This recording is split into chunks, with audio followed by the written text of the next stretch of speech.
Biden anuncia que fará uma viagem ao Oriente Médio, vai passar por Israel e também pela Arábia Saudita e muito possivelmente, em conjunto com esses dois países, vai formar uma aliança anti-Irã.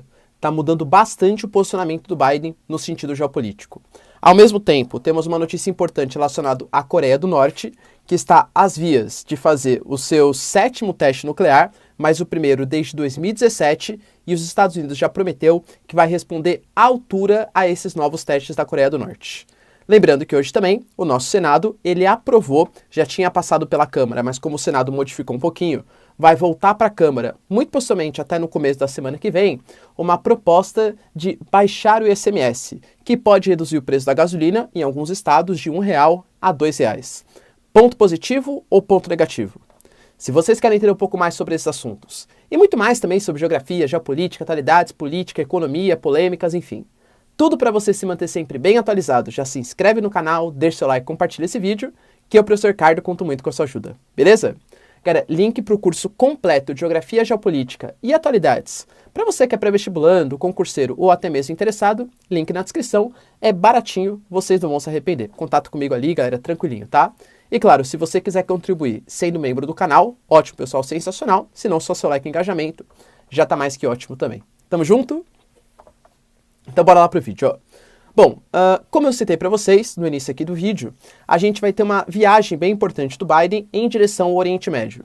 Lembrando que o Biden, aí tá, eu estou especulando pelas atitudes que ele vem tomando, ele meio que cansou de tentar fazer parceria com antigos inimigos, como, por exemplo, com Cuba, por exemplo, com Venezuela, por exemplo, com o Irã, porque não estava obtendo resposta satisfatória e ainda estava brigando com antigos aliados, tais como, por exemplo, Colômbia, Arábia Saudita, Israel, né, entre outros. A gente percebe que o Biden, ele mudou um pouco esse posicionamento e essa viagem que ele anunciou que vai fazer em direção ao Oriente Médio, passando por Israel e Arábia Saudita, reforça bastante essa posição.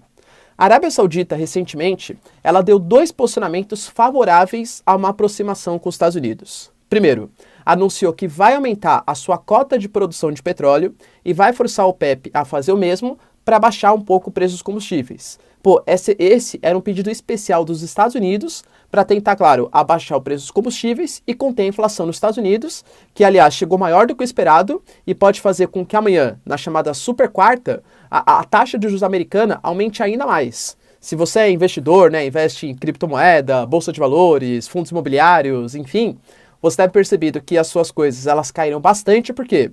Porque como a expectativa de juros nos Estados Unidos aumentou bastante, quando o juros dos Estados Unidos aumenta, investidores do mundo tiram seus dinheiros de investimentos arriscados, como criptomoedas, como países emergentes. O Brasil é um país emergente, o Brasil é visto como um país arriscado, um país de risco, e coloca em países mais seguros. Pô, o Tesouro Americano vai pagar o quê? 1,75%, 2%? É uma taxa de juros interessante para a média histórica americana. Então, por isso que os investimentos mais, digamos assim, complicados, mais arriscados, eles tendem a cair. Ou seja, a inflação disparou nos Estados Unidos e uma das coisas que está causando isso é a guerra da Ucrânia, consequentemente, o aumento do preço dos combustíveis. E outra questão também que é bastante sensível aos Estados Unidos é a questão da guerra no Iêmen. O Iêmen hoje, que tem uma luta do Hadi sunita contra os Houthis, que são xiitas, e os Houthis eles são apoiados pelo Irã, enquanto o atual governo, que já perdeu o controle da capital, é apoiado pela Arábia Saudita. Tanto que essa reunião que o Biden vai participar, ele participou a convite do príncipe saudita e vai ter uma reunião negociando uma tentativa de acabar com essa guerra civil do Iêmen. Então cada um cedeu um pouco do território, muito possivelmente, né, para acabar com a guerra civil do Iêmen. Só que isso meio que contradiz um pouco o que o Biden tinha falado no passado recente. A decepção da Arábia Saudita em relação aos Estados Unidos, um antigo parceiro, histórico parceiro, não vem só da aproximação dos Estados Unidos com o Irã, ou pelo menos da tentativa de aproximação do Biden com o Irã. Vem também porque o príncipe saudita, ele foi responsável pela morte, né? O Salman, ele ordenou a morte do jornalista que estava fazendo uma cobertura, um jornalista dissidente da Arábia Saudita, e em contrapartida, por estar ferindo os princípios de democracia, liberdade de imprensa, teve essa punição, essa contrapartida, né? esse discurso contrário ao príncipe saudita por parte do Biden. Aparentemente, as arestas estão aparadas e como interessa economicamente para os Estados Unidos e não vingou muito essa tentativa de aproximação com o Irã, até com um acordo com o Irã e Estados Unidos, o Irã prometia vingar a morte do general Soleimani. O Irã estava se aproximando também da China, da Rússia. Então, aparentemente, os Estados Unidos está deixando um pouco para segundo plano. E lembrando que o Irã ele continua enriquecendo urânio, inclusive acima do permitido pela AIEA, Agência Internacional de Energia Atômica, e muito possivelmente para agora sim desenvolver as suas próprias armas nucleares. Tanto que, por exemplo, essa viagem, ela também tem um impacto muito forte na possibilidade de uma aliança anti-Irã. Nos anos 2020, os Estados Unidos, ele fez o que o Trump chamou de os Acordos de Abraão. Ele tentou aproximar alguns países de Israel. Fez isso com a Jordânia, fez isso com o Bahrein, fez isso com os Emirados Árabes. Não que esses países árabes hoje amem Israel, né? Na verdade, sendo sincero, grande parte, a maioria dos muçulmanos ali, não gosta muito que o Estado de Israel esteja no Oriente Médio. Mas alguns países têm menos coisas contrárias. E o Trump ele conseguiu fazer com que esses países queriam se ligar um pouco mais ao mundo ocidental, não ter o Israel como inimigo, se aproximassem, reconhecessem e tal. E esses países hoje, muito possivelmente, eles podem ver o Irã muito mais como uma ameaça por estar desenvolvendo as suas armas nucleares do que qualquer outra coisa, tá? Ou seja, se o Biden, no início do seu governo, tentou aproximar, tirar as tropas do Talibã, acordo com a Venezuela, tentar fazer acordo com o Irã, aparentemente essas relações estão rompendo. O Irã anunciou recentemente um acordo de 20 anos, político, econômico, troca de tecnologias, com a Venezuela, e claro, é muito mais próximo dos chineses e russos do que do mundo ocidental.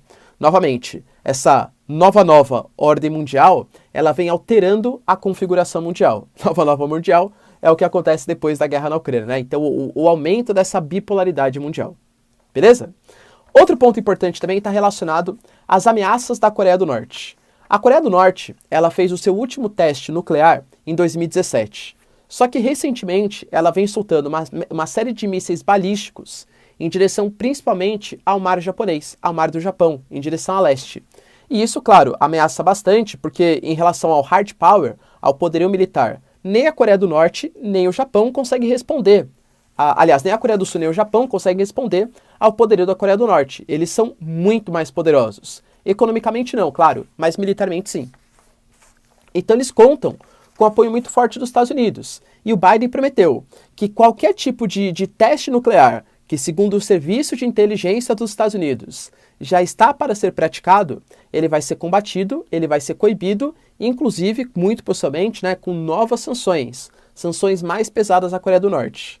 Da mesma maneira que eu não acredito que a partir desse momento sanções vão prejudicar ainda mais a Rússia, convenhamos que a Coreia do Norte também já é um dos países mais sancionados do mundo. Não sei se uma sanção à Coreia do Norte afetaria muito a política do Kim Jong-un, tá bom? Lembrando que recentemente a Coreia do Sul, ela também trocou de chefe de governo e com isso tem uma retórica muito mais beligerante, muito mais belicosa frente à Coreia do Norte.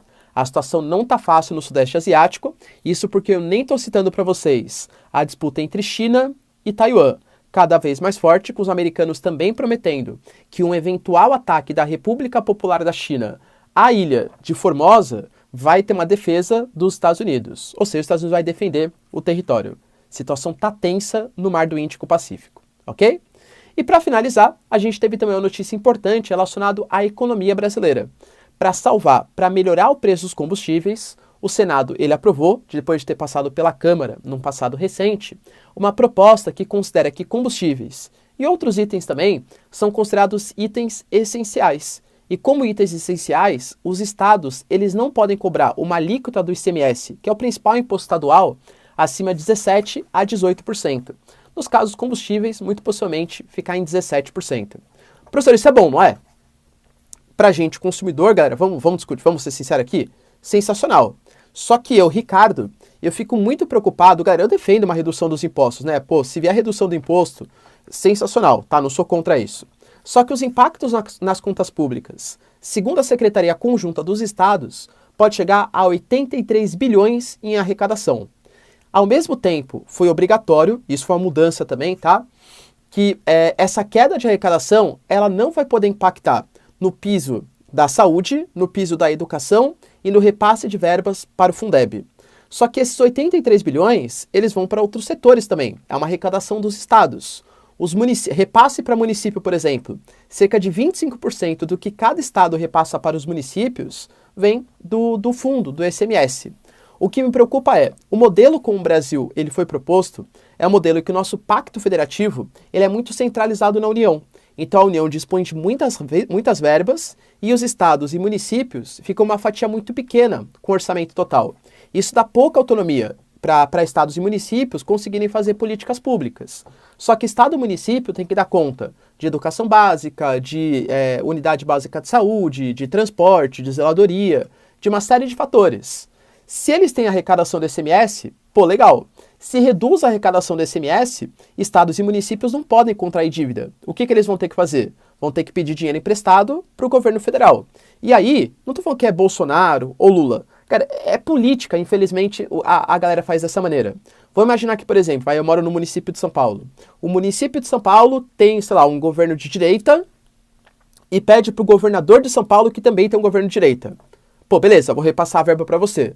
Agora, o município é de esquerda e pede para o governador de direita para repassar a verba. Opa, se eu repassar a verba para ele, o governo dele vai melhor, então isso, percebe que isso pode complicar? Se a gente reduzir a autonomia de estados e municípios, isso vai fazer com que estados e municípios fiquem mais dependentes de repasse de verbas do governo federal. E aí, tanto faz, de novo, se é direita ou esquerda. A tendência é que o governo federal repasse as verbas de maneira mais efetiva para os seus aliados políticos. Olha como esse governador que é do meu partido fez um trabalho muito melhor do que esse governador. Então, eu concordo com a arrecadação, com a queda do ICMS, ainda mais nesse momento de crise, mas fico preocupado com duas questões. Se isso não vier acompanhado de uma reforma do Pacto Federativo e descentralizar a verba da União, o Brasil nem parece uma federação, o Brasil está tudo centralizado no governo federal, tá? Não centralizar verbas, colocar mais verbas em estados e municípios, e se isso não vier acompanhado também de uma queda dos gastos, o problema não é você cortar imposto, o problema é você cortar imposto sem cortar também gasto, porque aí a conta não fecha. Aí gera dívida, emissão de papel moeda, inflação, enfim, uma série de problemas, tá? Então isso pode se transformar para estados e municípios em uma bomba fiscal. Os estados eles estão bastante preocupados com essa queda de arrecadação, principalmente pós esses 6 meses, porque nesses primeiros 6 meses, muito possivelmente o governo federal ele vai dar aquela ajudinha, tudo tal. Mas passado esse momento, o que vai ser dos estados e municípios com essa queda de arrecadação do ICMS? Tá bom? Isso deveria vir acompanhado de outras questões também, feito tanto pelo nosso parlamento como o nosso poder executivo. Só que, claro, né, não interessa para senadores e deputados e presidentes que descentralize verba do governo federal, porque aí ele é o responsável, independente de quem é o governo, tá? Porque aí ele vai ser o responsável por repassar verba. Olha, eu salvei o estado de São Paulo, eu salvei o estado do Maranhão, e por aí vai. Política, infelizmente, é um jogo que muitas vezes a galera não faz pensando no melhor para o país, e sim no melhor para ele mesmo e nos seus próprios partidos políticos. Beleza, pessoal? Estamos entendidos aí? Mas enfim, pra gente a boa notícia é que a tendência é que caia realmente o preço dos combustíveis. Pelo menos nesse primeiro momento. Claro que não mudou a composição, né? Porque ainda é o PPI, ou seja, atrelado ao dólar, a variação do preço do petróleo no mercado internacional. Então ainda é uma tendência de aumentar o preço dos combustíveis. Reduzir os impostos, mas o restante continua com a mesma lógica. Beleza? Pessoal, quero uma resposta de vocês. Só reduzir o ICMS, você acha que controla o preço dos combustíveis? Ou precisaria mudar também a política de preços da Petrobras? E o Biden? Está voltando a acertar na geopolítica internacional? Voltar a fazer acordos com antigos aliados e esquecer um pouco os antigos inimigos? É uma boa proposta geopolítica? Deixa aí nos comentários, quero saber a sua opinião. No mais, se vocês curtiram o vídeo, tamo junto, beijos, abraços e tchau, tchau.